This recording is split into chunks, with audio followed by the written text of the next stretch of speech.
ಸಪ್ತ ಸಾಗರವೆದ್ದು ಬರಸೆಳೆದುಕೊಂಡಂತೆ ಕಾಮುಕರ ಹಿಡಿತದಲ್ಲಿ ಒಳಗಾದಳು. ಬೇಟೆಗಾರರು ಎಸೆದ ಬಲೆಯೊಡನೆ ಸೆಣಸುತ್ತ ಪಂಜುಗಳ ಪಹರೆಯಲ್ಲಿ ಮರೆಯಾದಳು. ಪಂಜುಗಳ ಪಹರೆಯಲ್ಲಿ ಮರೆಯಾದಳು. ಪಂಜುಗಳ ಪಹರೆಯಲ್ಲಿ ಮರೆಯಾದಳು.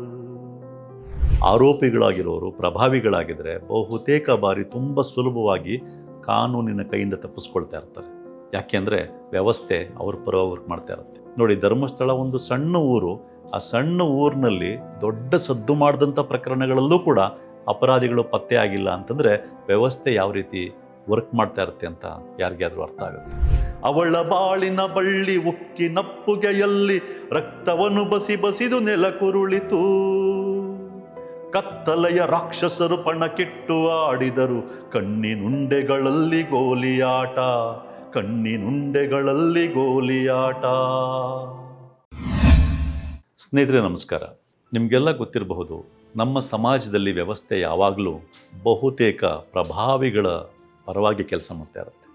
ಅದರಲ್ಲೂ ಹೆಣ್ಣು ಮಕ್ಕಳ ಮೇಲೆ ನಡೆಯುವಂಥ ಅತ್ಯಾಚಾರ ಇದೆಯಲ್ಲ, ಈ ಅತ್ಯಾಚಾರದ ಘಟನೆಗಳಲ್ಲಿ ಆರೋಪಿಗಳಾಗಿರೋರು ಪ್ರಭಾವಿಗಳಾಗಿದ್ದರೆ ಬಹುತೇಕ ಬಾರಿ ತುಂಬ ಸುಲಭವಾಗಿ ಕಾನೂನಿನ ಕೈಯಿಂದ ತಪ್ಪಿಸ್ಕೊಳ್ತಾ ಇರ್ತಾರೆ.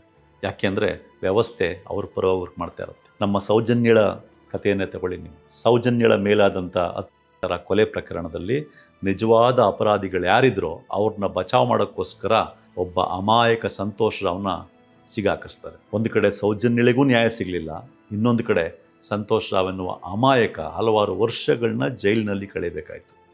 ಇದಂತೂ ಇಡೀ ನಾಗರಿಕ ಸಮಾಜ ತಲೆ ತೆಗ್ಗಿಸ್ಬೇಕಾದಂಥ ಘಟನೆ. ಯಾಕೆ ಅಂತಂದರೆ ವ್ಯವಸ್ಥೆ ಪ್ರಭಾವಿಗಳ ಪರವಾಗಿ ಹೆಚ್ಚು ಕೆಲಸ ಮಾಡ್ತಾ ಇರುತ್ತೆ. ಇವತ್ತಿಗೂ ಕೂಡ ಸೌಜನ್ಯಳಿಗೆ ನ್ಯಾಯ ಸಿಕ್ಕಿಲ್ಲ.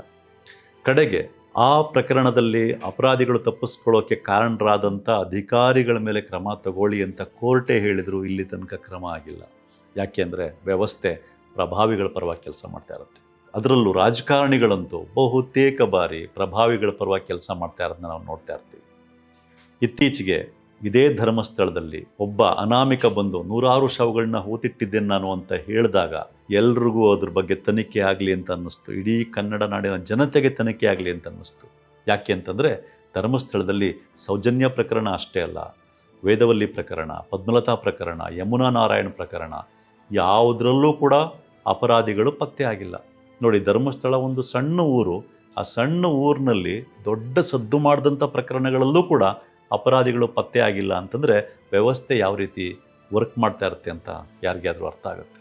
ಇದೆಲ್ಲ ಹಿನ್ನೆಲೆ ಇದ್ದಿದ್ದರಿಂದ ಒಬ್ಬ ಅನಾಮಿಕ ಬಂದು ಈ ರೀತಿ ಶವಗಳನ್ನ ಊತಿಟ್ಟಿದ್ದೀನಿ ಅಂತ ಹೇಳಿದಾಗ ತನಿಖೆ ಆಗಲಿ ಅಂತ ಎಲ್ಲರೂ ಹೇಳಿದ್ದು ನಿಮಗೆ ಗೊತ್ತಿದೆ. SIT ಫಾರ್ಮ್ ಆಯಿತು. ಆದರೆ ವ್ಯವಸ್ಥೆ ಏನು ಮಾಡ್ತಾ ಇದೆ, ಅದರಲ್ಲೂ ರಾಜಕಾರಣಿಗಳು ನಮ್ಮ ವ್ಯವಸ್ಥೆಯ ಅತಿ ಮುಖ್ಯ ಭಾಗ. ರಾಜಕಾರಣಿಗಳು, ಅದರಲ್ಲೂ ಒಂದು ಪಕ್ಷದ ರಾಜಕಾರಣಿಗಳಂತೂ ಡೇ 1ನಿಂದ SIT ತನಿಖೆನ ಒಂದಲ್ಲ ಒಂದು ರೀತಿ ವಿರೋಧಿಸ್ತಾ ಬಂದಿರೋದನ್ನ ನೀವು ನೋಡಿದ್ದೀರ. ಇತ್ತೀಚೆಗಂತೂ SIT ತನಿಖೆನ ನಿಲ್ಲಿಸೇ ಬಿಡಿ ಅಂತ ಹೇಳ್ತಾ ಇದ್ದಾರೆ. ಮತ್ತು ಯಾರಾದರೂ ಸಾಕ್ಷಿ ಹೇಳಕ್ಕೆ ಬರ್ತಾರಲ್ಲ, ಆ ಸಾಕ್ಷಿ ಹೇಳಕ್ಕೆ ಬರೋರ ಮೇಲೆ ತನಿಖೆ ಮಾಡಿ ಅಂತ ಹೇಳ್ತಾ ಇದ್ದಾರೆ. ಇದರ ಅರ್ಥ ಏನು? ಇವರು ಯಾರ ಪರವಾಗಿ ಕೆಲಸ ಮಾಡ್ತಾ ಇದ್ದಾರೆ, ಯಾರ ವಿರುದ್ಧವಾಗಿ ಕೆಲಸ ಮಾಡ್ತಾ ಇದ್ದಾರೆ? ಇದು ಯಾರಿಗೆ ನೋಡಿದ್ರೂ ತುಂಬ ಸುಲಭವಾಗಿ ಅರ್ಥ ಆಗುತ್ತೆ.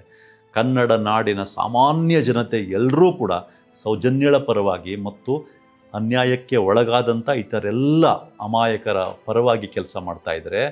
ಈ ರಾಜಕಾರಣಿಗಳು, ಕೆಲವು ರಾಜಕಾರಣಿಗಳು, ಅದರಲ್ಲೂ ಒಂದು ಪಕ್ಷದ ಅಧಿಕ ರಾಜಕಾರಣಿಗಳು ಯಾರ ಪರವಾಗಿ, ಪ್ರಭಾವಿಗಳ ಪರವಾಗಿ ಕೆಲಸ ಮಾಡ್ತಾ ಇದ್ದಾರೇನೋ ಅಂತ ಸ್ಪಷ್ಟವಾಗಿ ಅನಿಸೋ ಥರ ಅವರ ನಡಾವಳಿಗಳು ಇದೆ. ಇದು ನಮ್ಮ ನಾಡಿನ ದುರಂತ. ಈ ರೀತಿ ವ್ಯವಸ್ಥೆ, ಅದರಲ್ಲೂ ರಾಜಕಾರಣಿಗಳು ಪ್ರಭಾವಿಗಳ ಪರವಾಗಿ ನಿಂತ್ಕೊಂಡಾಗ ಹೆಣ್ಣಿನ ಸ್ಥಿತಿ ಎಷ್ಟು ದಾರುಣವಾಗುತ್ತೆ, ಇಡೀ ಸಮಾಜ ಎಷ್ಟು ಕ್ರೂರವಾಗ್ತಾ ಹೋಗುತ್ತೆ ಅನ್ನೋದನ್ನು ದಲಿತ ಕವಿ ಸಿದ್ಧಲಿಂಗಯ್ಯನವರು ತಮ್ಮ ಒಂದು ಹಾಡಿನಲ್ಲಿ ಅತ್ಯಂತ ಪರಿಣಾಮಕಾರಿಯಾಗಿ ಕಟ್ಟಿಕೊಟ್ಟಿದ್ದಾರೆ. ಆ ಹಾಡನ್ನು ಕೇಳೋಣ.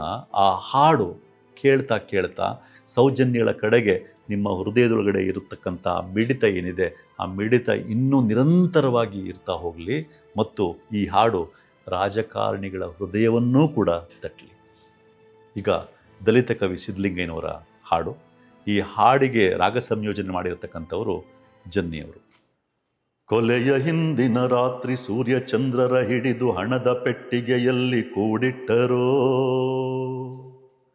ಭಾರತದ ಬಾವುಟವ ಸುತ್ತಿ ಬಾಯಿಗೆ ತುರುಕಿ ಕಿತ್ತುಕೊಂಡರು ಅವಳ ಮಾತುಗಳನ್ನು, ಕಿತ್ತುಕೊಂಡರು ಅವಳ ಮಾತುಗಳನ್ನು. ಕತ್ತಿಯನ್ನು ಹಿಡಿದವರು 10 ಜನ ನುಗ್ಗಿ ಎತ್ತಿಕೊಂಡರು ಅವಳ ಹಣ್ಣಿನಂತೆ. ಮುಖಕ್ಕೆ ತುಪ್ಪುಕನೆ ಉಗಿಯಬೇಕೆನಿಸಿತವಳಿಗೆ, ಮುಖಕ್ಕೆ ತುಪ್ಪುಕನೆ ಉಗಿಯಬೇಕೆನಿಸಿತವಳಿಗೆ. ಮುಖಗಳೇ ಇರಲಿಲ್ಲ ಬಂದವರಿಗೆ, ಮುಖಗಳೇ ಇರಲಿಲ್ಲ ಬಂದವರಿಗೆ.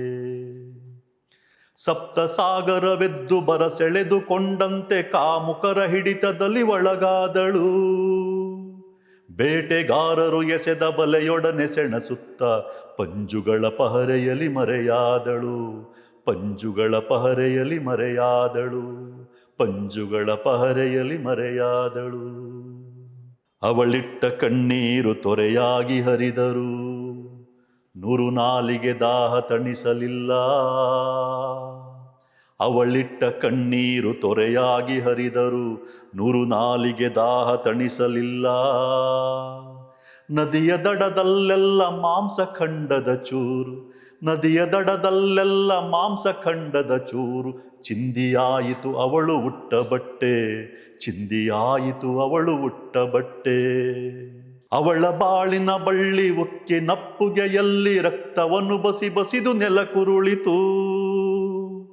ಅವಳ ಬಾಳಿನ ಬಳ್ಳಿ ಉಕ್ಕಿ ನಪ್ಪುಗೆಯಲ್ಲಿ ರಕ್ತವನ್ನು ಬಸಿ ಬಸಿದು ನೆಲಕುರುಳಿತು.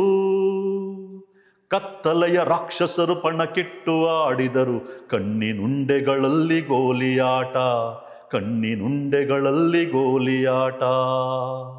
ತಾಳಿಯನ್ನು ತೂರಿದರು, ಕುಡಿದು ತೂರಾಡಿದರು, ಮರವಾಡಿಯು ಅದಕ್ಕೆ ಇಟ್ಟ ಬೆಲೆಗೆ. ಮೈಯ ದಳಗಳನ್ನೆಲ್ಲ ಒಂದೊಂದನೆ ಹೊಸಗಿ, ಮೈಯ ದಳಗಳನ್ನೆಲ್ಲ ಒಂದೊಂದನೆ ಹೊಸಗಿ.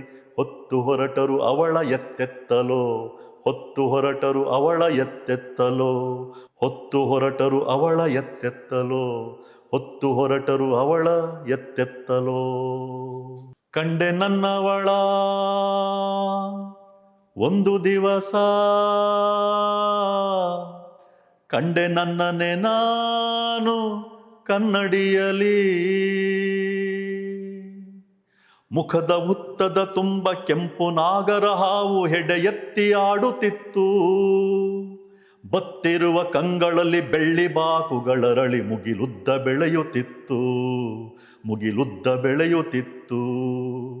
ಕೆಂಪು ಮೈಯಲ್ಲಿ ಕಪ್ಪು ಗಂಗೆ ಯಮುನೆಯು ಹರಿದು ಅವಳ ಬಾಯಿಯ ತುಂಬ ಬೆಂಕಿ ಇತ್ತು.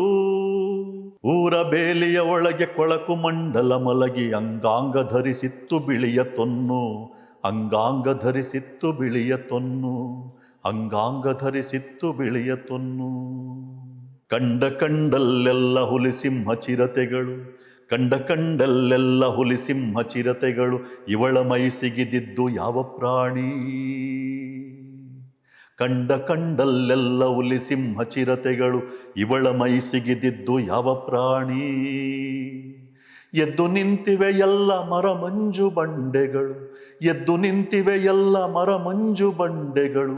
ದಿಕ್ಕುಗಳ ತುಂಬಿರುವ ದನಿಯಾರದು, ದಿಕ್ಕುಗಳ ತುಂಬಿರುವ ದನಿಯಾರದು, ದಿಕ್ಕುಗಳ ತುಂಬಿರುವ ದನಿಯಾರದು, ದಿಕ್ಕುಗಳ ತುಂಬಿರುವ ದನಿಯಾರದು. ಭಾರತ ದೇಶದ ಬೀದಿಯ ತುಂಬ ಬೆಳ್ಳಿ ಬಾಕುಗಳ ಮೆರವಣಿಗೆ, ಭಾರತ ದೇಶದ ಬೀದಿಯ ತುಂಬ ಬೆಳ್ಳಿ ಬಾಕುಗಳ ಮೆರವಣಿಗೆ. ರಕ್ತದ ಕೊಳದಿಂದೀಚೆಗೆ ತೆಗೆದ ಚಿಂದಿ ಬಟ್ಟೆಗಳ ಮೆರವಣಿಗೆ, ಬೆಳ್ಳಿ ಬಾಕುಗಳ ಮೆರವಣಿಗೆ, ಚಿಂದಿ ಬಟ್ಟೆಗಳ ಮೆರವಣಿಗೆ, ಬೆಳ್ಳಿ ಬಾಕುಗಳ ಮೆರವಣಿಗೆ, ಚಿಂದಿ ಬಟ್ಟೆಗಳ ಮೆರವಣಿಗೆ, ಬೆಳ್ಳಿ ಬಾಕುಗಳ ಮೆರವಣಿಗೆ. ಮತ್ತಷ್ಟು ವಿಶೇಷ ವಿಡಿಯೋಗಳನ್ನು ನೋಡಲು ಮತ್ತು ಹೊಸ ವಿಡಿಯೋಗಳ ಬಗ್ಗೆ ತಿಳಿಯಲು ಈ ದಿನ .com ಯೂಟ್ಯೂಬ್ ಚಾನೆಲ್ ಸಬ್ಸ್ಕ್ರೈಬ್ ಮಾಡಿ ಮತ್ತು ಬೆಲ್ ಐಕಾನ್ ಕ್ಲಿಕ್ ಮಾಡಿ.